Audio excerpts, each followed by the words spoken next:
Welcome to Radio Fixer's channel. Subscribe for upcoming videos. This is part 4 and final video of repairing this Philco radio for a friend of mine to give him on his birthday. I highly suggest going back and watch other parts to this series, which will walk you step by step how we got here. Really, my goal is to make a detailed video for those of you who do not have an electronic background. You can follow and be able to repair yours. Hope you enjoy this video. All right, let me install this under the chassis, and it's secure like that. All right, this now is going to install right here, you see.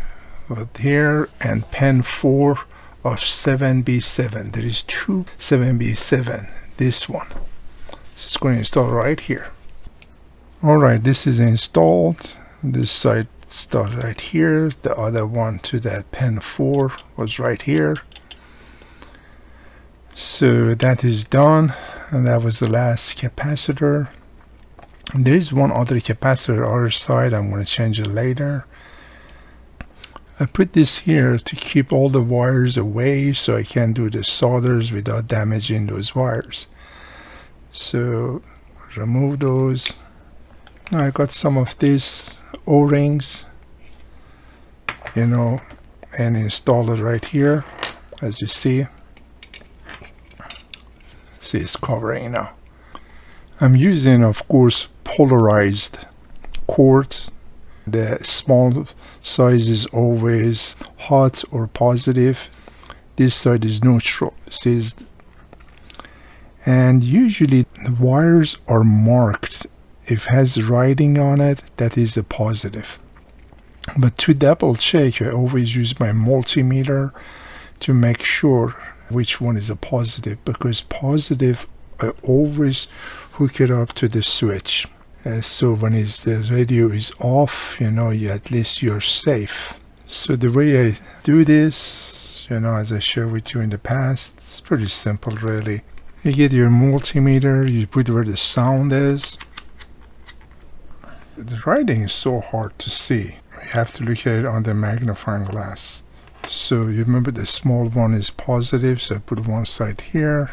And let's see which one is a positive. See, there's no sound. That means this is the one. That is a positive. So you get them here. I mark it here so I know that it's positive. Alright? Or you can put tape over it, whatever you prefer. Let's install this now inside. So I'm going to feed this through here, of course. It's a little tight. Just take your time and feed this through like that. This is the one that I marked red. So the hot side is going to hook up here. And neutral, we're going to hook up other side. So let me first take care of this one. See, I split the wire right here. I'm going to make a knot here, so if somebody pull, this wire doesn't come out. That's always a good thing to do like that, you see. Now if somebody yank, you see it's not going to come out.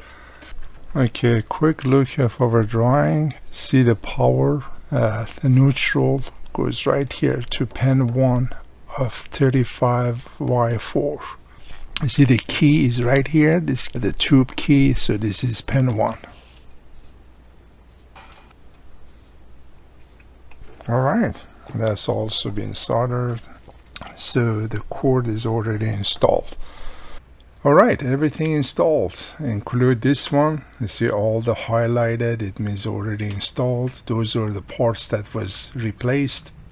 As I mentioned earlier, now I need to put the tubes back in the chassis, So remember when I made this is exactly, if you look at the back, you see this is actually the chassis. Remember how we did this? This is match the background. That way it's easy just to turn the page around and see where the locations are. And this is the tube location. So I'm going to clean all those tubes. They're so dirty, and install them one by one. You see how dirty it is? Just got a piece of paper. It's a little damp. Let's go over it like that. I'm going to make sure the pins are clean before installing them. I'm going to clean them with alcohol, each of them, and then install them. Since this capacitor was replaced, let's see what the schematic actually shows at the type of capacitors that I need to use for this radio. Here, of course, is a schematic. You see there is 3 capacitors. One is a 30 microfarad, another 25 microfarad, and the last one is 20 microfarad. As you see, the schematic is different than what actually they installed. So what I did, I highlight this to be easier to see. The plus side of 30 microfarad, it goes to pin 7 of 35Y4 rectifier tube. And then also is connected to the resistor 220 ohm. Then from there is hooked up to 25 microfarad, a positive side. Of course, these are all ground, all these 3 being ground. So if you continue here from 25 microfarad, there is another resistor, these 2 resistors hooked up together, as you see. Here is 1.2K. From other side of 1.2K, it hooked up to the other capacitor of 20 microfarad, right here. Then if you continue here from 20 microfarad, there's a connection to another resistor, 150K resistor, and also it hooked up to that 0.2 microfarad special capacitor that we discussed earlier. So looking at this schematics, this is what type of capacitors we need to install in this radio. So I want to make sure you know these are all connected to the right place and the right resistor, that we measured all of them, and as mentioned earlier, I replaced some. So this is the setup. So let's now set this capacitor temporary on the radio and to see how it's performing. Alright, hopefully this makes sense.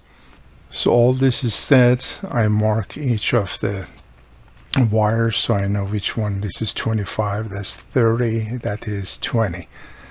And hooked up already to this capacitor here. So we're going to do some tests to see if the radio is working or not. It hooked up to the Variac, to the dim bulb tester, and I'm going to start the Variac, gradually increase the voltage to see how this is performing. Now let's talk about some safety issue. You're dealing with electricity. It's very dangerous. It can kill you, so be very careful, please.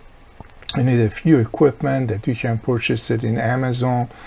First one, you must have isolated transformer to keep you safe when you're working in the antique radios, and also variable condenser, or they call it Variac. You can actually adjust the amount of electricity comes inside the radio. And this one, the dim bulb tester, you can actually build this yourself. You can Google it. There's tons of information out there. This is the setup I'm using on my workbench. Please make sure you know to use this equipment to keep you safe. Hopefully it's going to come on.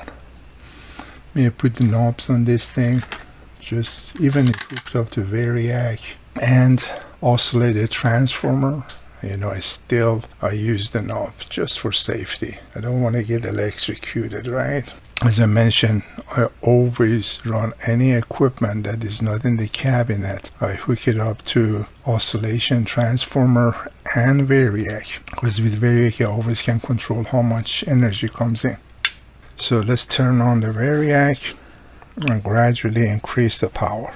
And the reason I'm gradually increase the power, I want to let the new capacitor they start charging up. I don't want to give 120 volts to the capacitors that hasn't been used for a while.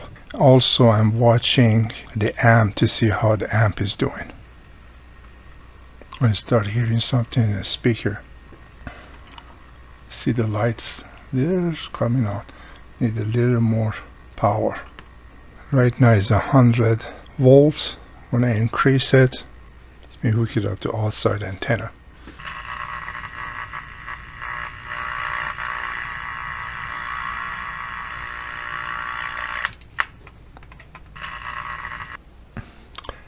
this capacitor was right here. Of course, I cleaned it up.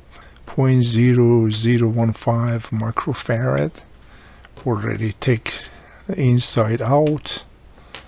Gonna install this inside. I cleaned it pretty well. It looks like a brand new now. Underneath the chassis, I was planning to do that, but there was not enough space to use all original. So at least this one that is set in the top, going to be original, capacitors. Here I'm going to fill up with the hot glue both sides. Alright. Okay, they put this back. Let's solder it and get it done. Alright, both sides is soldered. Now we can set it up and test it. Oh, I know why it's not working. I forgot to hook up the antenna. Let me set up the antenna. Otherwise it's not going to work, right? Alright, let's try it one more time. You see I set up the antenna here. As you see, of course this capacitor is just temporarily hooked up. Alright, let's turn it on. Watch the bulb. Okay, it came on as you saw. The light is on. Let me adjust to some station. Oh, it seems like it picked up the station.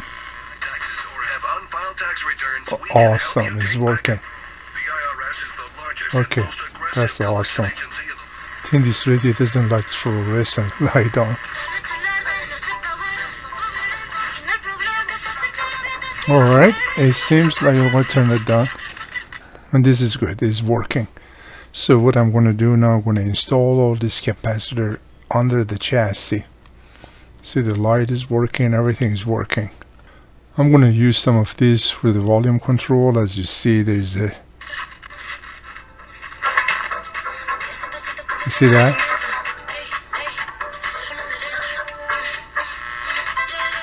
Yeah, let me do that. So I'm going to use this again for the volume control, and it seems like the radio is ready, folks. The only thing I need to do to, as I mentioned, put this capacitor under the chassis and make the multi-section capacitor for this radio. As you see here under the chassis, I create this capacitor, multi-capacitor. Right here is the yellow. You see how large it is. I try to make this like original under the chassis as close as I could. As a matter of fact, I made a video regarding how to make multi-capacitors. Feel free to watch this video. Hopefully it's going to help you out if you like to create something like this for your radio as well. Alright, let's work in this cabinet. As you see, there's tons of scratches here. So I'm going to try to get rid of those scratches. This is a beautiful cabinet. After you clean, it's going to be very nice. So let's work on this. I'm planning to use this product. Well, usually I'm pretty happy with this. It does a great job. Get rid of the scratch. So you can see it now better how much scratch it has. So let's take care of it. Just going to put a little bit on here, and gently you want to rub it in. Usually this is the product I'm using with Bakelite and plastic, and I always get such a great result. See, even the lens has a scratch. We want to try to fix that as well. Believe it or not, I use this also to clean car front lens. You know how they get foggy. This product clean it pretty well. I don't like to use the buffer, electrical buffer, because those are, if you're not careful, you're going to burn through Bakelite. So by hand, I believe they call it elbow grease. You just take your time and it should work. Some of the deep scratches, it might not come out, but my goal is to get rid of majority. Look how much it takes out. Because Bakelite, they get discolored a little bit. So if you buff it, the shine gonna come back. Seems like this scratch here came off. See, it's not there anymore. Alright, let me work on this. I'm gonna try to do an entire radio. Not bad at all, huh? Majority of the scratch came off, except, you know, that one right there is a little deep. I'm not gonna mess around with it, but it looks pretty nice, huh?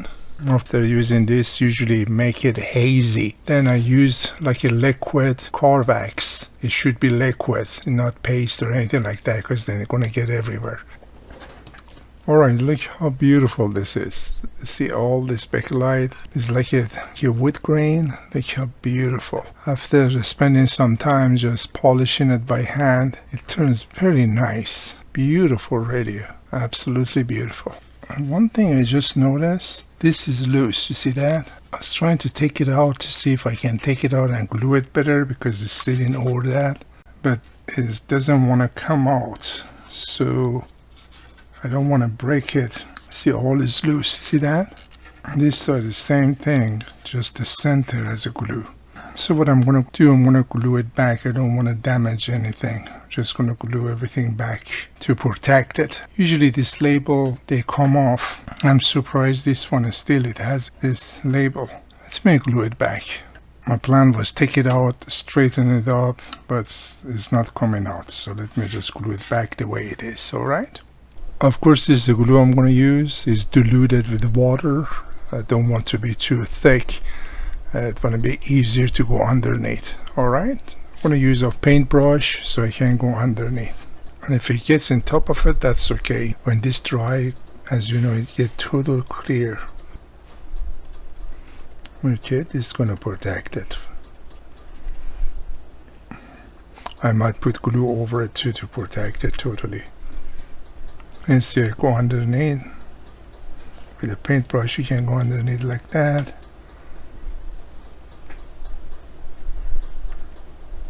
And gently gonna press this back.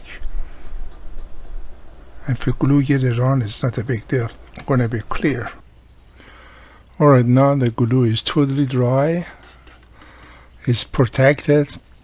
And so this will be there now for a long time.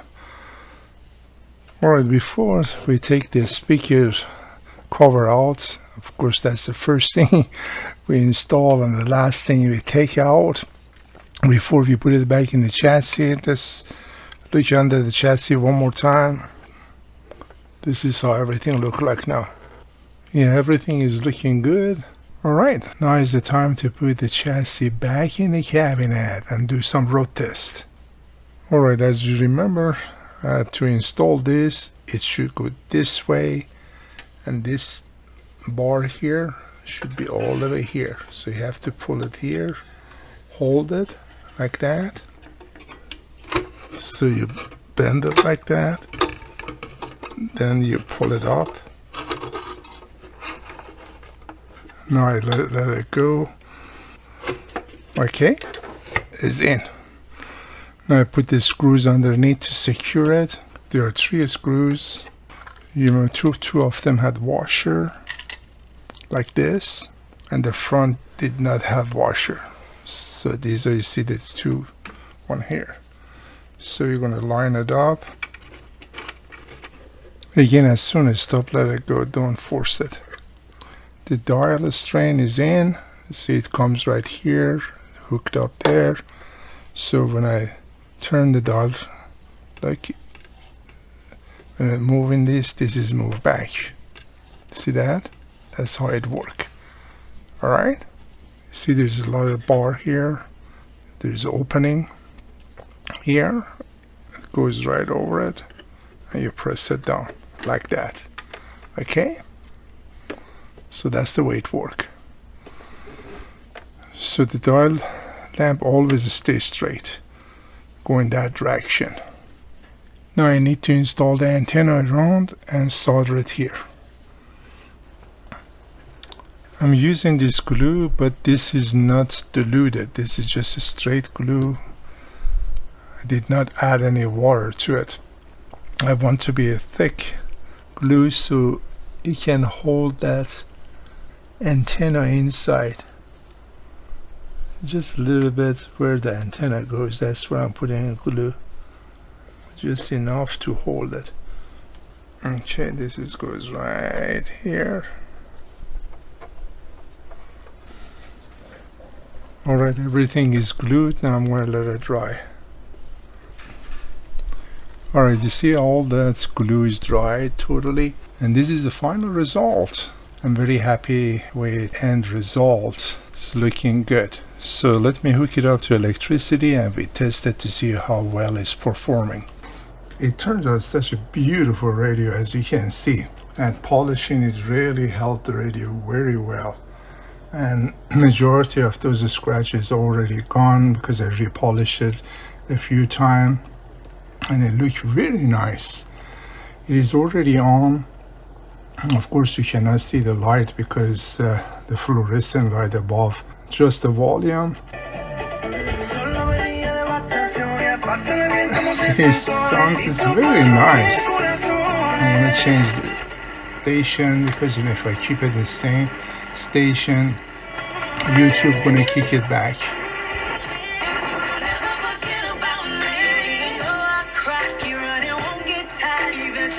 It sounds very nice. Sounds very good.